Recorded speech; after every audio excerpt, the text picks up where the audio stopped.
क्या होती है मन की शक्ति? मान लीजिए कि आपका शरीर बहुत हट्टा कट्टा पहलवान जैसा है, लेकिन अगर आपके सामने एक व्यक्ति गण लेकर आ जाता है तब आप डर जाते हैं। तो ऐसे शरीर का क्या फायदा?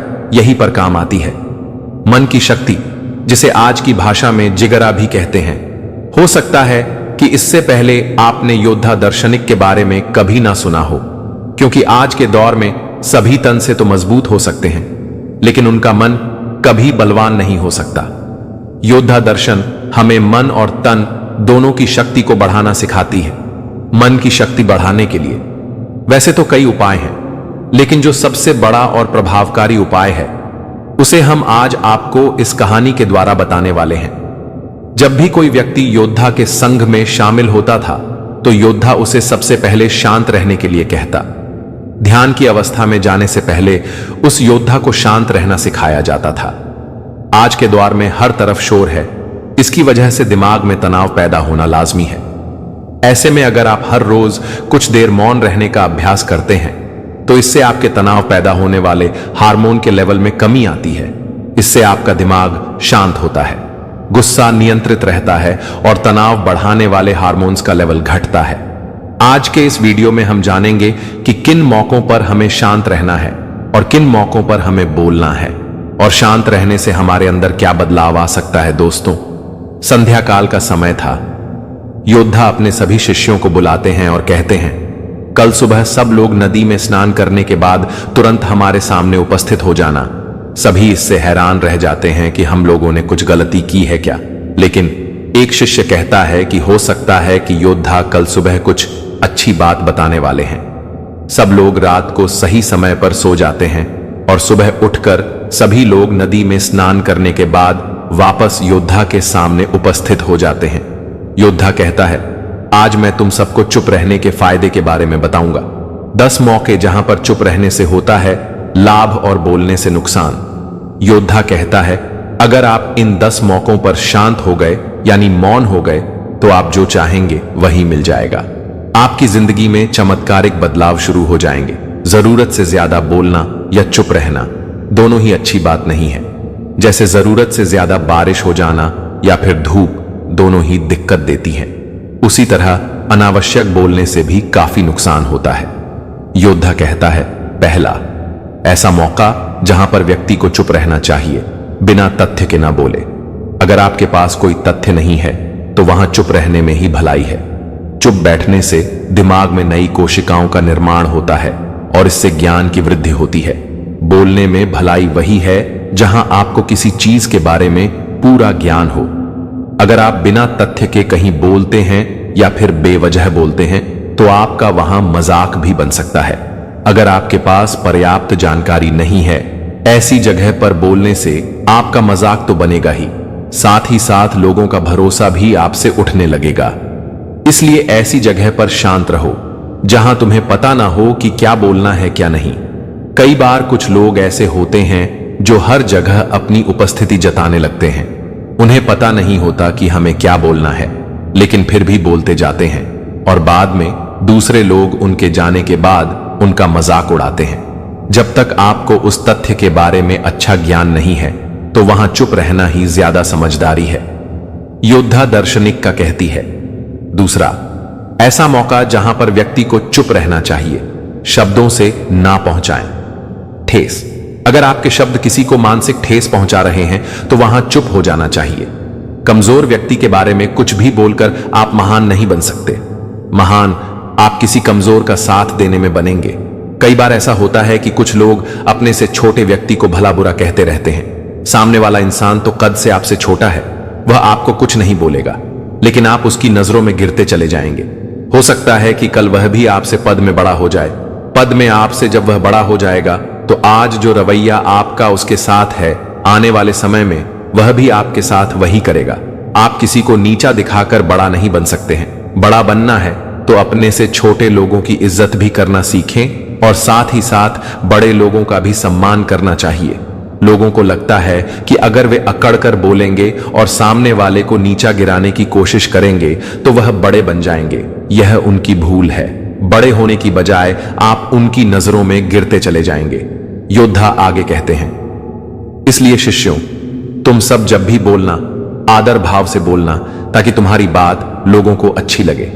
बोलने में भाई बहन, माता पिता, मित्र इत्यादि संबोधन शब्दों का इस्तेमाल जरूर करना।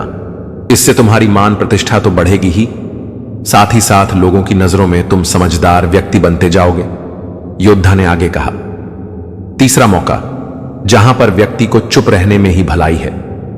क्रोध कोई अपना या सगा संबंधी आप पर क्रोध कर रहा हो, आपका अपमान कर रहा हो, तो आपको उस वक्त चुप रहना चाहिए, ताकि सामने वाले का गुब्बारा पूरी तरह से फट जाए। अगर आप सही हैं तो उसे कतई माफी ना मांगे और चुप रहकर ही सही समय का इंतजार करें। वह खुद आपसे माफी मांग लेगा जब उसे अपनी गलती का एहसास हो जाएगा। योद्धा आगे कहते हैं, अगर आपका कोई सगा संबंधी आप पर क्रोध कर रहा हो और आप उस समय शांत हैं, तो यह आदर सम्मान देने की निशानी होती है। इससे ना कोई छोटा होता है ना ही बड़ा। अगर आपको क्रोध आ रहा है तो आप या तो वहां से किसी का अनादर किए बिना चले जाएं या फिर चुप रहे। क्रोध करने से आपके रिश्ते खराब होंगे और क्रोध करने से हमेशा क्रोध करने वाले व्यक्ति का ही बुरा होता है। योद्धा आगे कहते हैं, एक बार की बात है, एक सांप जंगल से भागते हुए किसी राजा के घर में पहुंच गया। लोगों ने छेड़खानी की तो वह बहुत ही गुस्सा हो गया, जिससे घर में जो तलवार पड़ी हुई थी उसी को लपेट कर कसने लगा और धीरे धीरे उसका पूरा शरीर कट गया। ठीक उसी प्रकार हमारा गुस्सा भी हमारे शरीर को तलवार की भांति काटता रहता है। गुस्सा ध्यान से खत्म होता है। प्रतिदिन अगर आप ध्यान की मुद्रा में बैठते हैं तो आपका गुस्सा आपके नियंत्रण में रहेगा। योद्धा आगे कहते हैं, यह तो तरीका है कि आप प्रतिदिन ध्यान, इससे आपके शरीर में जो हार्मोन्स गुस्से को बढ़ावा देते हैं वह सब तुम्हारे नियंत्रण में रहेंगे, जिससे शरीर गुस्से पर आसानी से काबू पा ले। योद्धा ने आगे कहा, चौथा मौका, जहां पर आपको चुप रहना चाहिए। जब कोई आपकी बुराई कर रहा हो, अक्सर लोग हमारी बुराई करते हैं और हम आवेश में आकर कुछ ना कुछ जवाब देने लगते हैं। लेकिन याद रखो, अगर कोई व्यक्ति आपकी बुराई कर रहा है तो चुप रहने से आपकी गरिमा बढ़ती है। जवाब देना उस बुराई को और बढ़ावा देने के समान है। अगर आप उस वक्त चुप रहेंगे तो आपकी शक्ति का अनुमान उस व्यक्ति को खुद ही हो जाएगा। योद्धा दार्शनिक का कहती है, बुराई करने वालों को जवाब देने का सबसे अच्छा तरीका है चुप रहकर अपने काम में निपुण बनना। जितना ज्यादा आप अपने लक्ष्य की ओर ध्यान देंगे, उतना ही आपकी बुराई करने वालों की बातों का असर खत्म होता जाएगा। आपकी सफलता ही उन लोगों के लिए सबसे बड़ा जवाब बनेगी। दुनिया में कोई भी ऐसा व्यक्ति नहीं है जिसकी बुराई ना की गई हो, चाहे वह कितने भी अच्छे कर्म करता हो। योद्धा ने आगे कहा, पांचवा मौका, जब व्यक्ति को मौन रहना चाहिए जब कोई आपको जानबूझकर भड़काने की कोशिश करे। अक्सर हमारे जीवन में ऐसे लोग होते हैं जो हमें किसी ना किसी वजह से परेशान करने की कोशिश करते हैं। अगर आप उनकी बातों में आकर गुस्से में प्रतिक्रिया देते हैं तो आप उनके जाल में फंस जाते हैं। लेकिन अगर आप शांत रहकर उन्हें नजरअंदाज करते हैं तो उनका उद्देश्य अधूरा रह जाता है। वे धीरे धीरे हार मान लेते हैं। इससे वे हताश हो जाते हैं और आपकी तरफ से कोई प्रतिक्रिया न मिलने पर वे हार मान लेते हैं।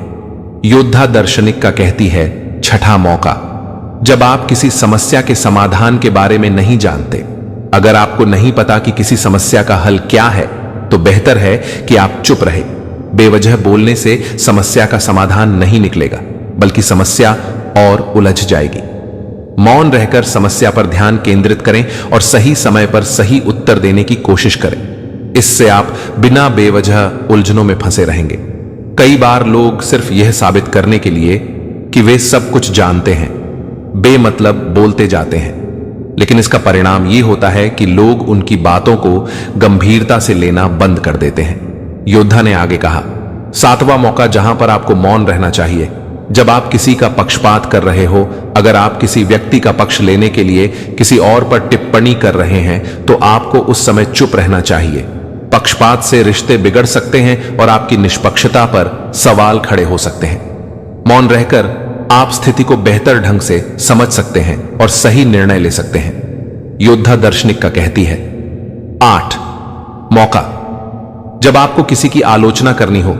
आलोचना करना एक नाजुक काम है।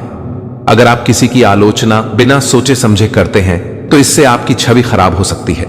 इसलिए जब भी आपको किसी की आलोचना करनी हो तो पहले मौन रहे, सोचे और फिर बहुत ही संतुलित ढंग से अपनी बात कहे। आलोचना करते समय शब्दों का चयन बहुत सोच समझकर करें ताकि सामने वाला आपकी बात को समझ सके और उसका सकारात्मक प्रभाव पड़े। योद्धा दार्शनिक कहती है, 9वां मौका, जब आप दूसरों की निजी जिंदगी में हस्तक्षेप कर रहे हो। हर किसी की अपनी निजी जिंदगी होती है और उसमें दखल अंदाजी करना सही नहीं है। अगर कोई आपकी राय नहीं मांगता है तो आपको उसके बारे में बोलने की जरूरत नहीं है। मौन रहकर आप रिश्तों को बचा सकते हैं। योद्धा ने अंत में कहा, 10वां और सबसे महत्वपूर्ण मौका, जब आप खुद से नाराज हो। अगर आप किसी गलती के कारण खुद से नाराज हैं तो उस समय चुप रहकर आत्ममंथन करना चाहिए। बोलने से आप और ज्यादा उलझ सकते हैं। मौन रहकर आप अपनी गलतियों का आत्मनिरीक्षण कर सकते हैं और सुधार की दिशा में कदम उठा सकते हैं। योद्धा दार्शनिक का कहती है, मौन रहना कोई कमजोरी नहीं है बल्कि यह एक शक्ति है। अगर सही समय पर सही स्थान पर मौन रखा जाए तो इससे आपकी जिंदगी में कई समस्याओं का समाधान हो सकता है। मौन रहना और सही समय पर बोलना दोनों का महत्व समझें, तभी आप जीवन में संतुलन बनाए रख पाएंगे। युद्ध की बातें सुनकर सभी शिष्य मौन रहकर आत्मचिंतन करने लगे। अगर आपको यह वीडियो मददगार लगा हो तो इसे लाइक करें और चैनल को सब्सक्राइब करना ना भूलें। इससे आपको और भी ऐसे वीडियो मिलते रहेंगे जो आपकी जिंदगी में बदलाव ला सकते हैं। मैं आपकी जीत की कहानियों को सुनने के लिए उत्सुक हूं। अपनी यात्रा, अपनी सफलताओं और यहां तक कि अपनी संघर्षों को नीचे कमेंट में साझा करें। अगर शब्दों की कमी हो तो बस विनर वाइब्स टाइप करें ताकि आप हमारे सत्र से गुजर चुके हो। आपकी सहभागिता इस समुदाय को ऊर्जा देती, हमें ज्ञान, समझ और हर चुनौती को अवसर में बदलने की कला की ओर मार्गदर्शन करती है। चलिए विनर सहनशीलता की कला को एक साथ मिलकर मास्टर करते हैं। विनर बने रहे।